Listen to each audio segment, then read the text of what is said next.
که څوک ستاسو بدتمیزي کوي نو یوازې یوه جمله ورته وایه، باور وکړه هیڅکله به بیا ستا سره بدتمیزي نه کوي.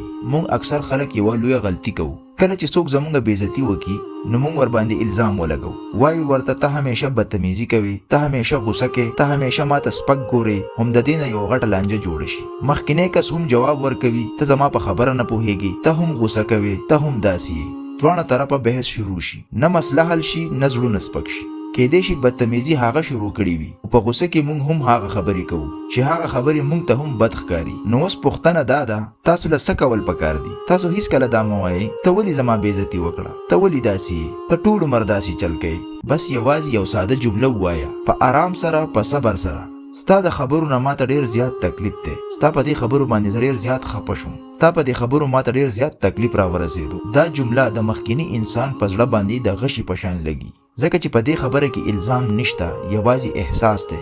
کله چې تاسو دا خبره په آرام سره وکئ نو مخکینی انسان په سوچ کولو مجبور شي چې شاید ما غلط کار کړی دی، خو تاسو غوسه شئ، چغې وهئ نو مسله نه حل کیږي بلکې مسله نوره هم خراب شي. یاد ولرئ یو کس غوسه وي او تاسو ورسره هم غوسه شئ، بیا ستاسو او د هغې تر مخه هیڅ فرق پاتې نشو. که هغه تاسو ته بدې خبرې کوي او تاسو هم ورته بدې خبرې کوئ نو دواړه برابر شوي. خو که ته په صبر سره دا جمله ورته ووایې ستا خبرو ماته ډېر تکلیف راکو نو هغه به په سوچ مجبوره شي او دا اصلي بریا ده.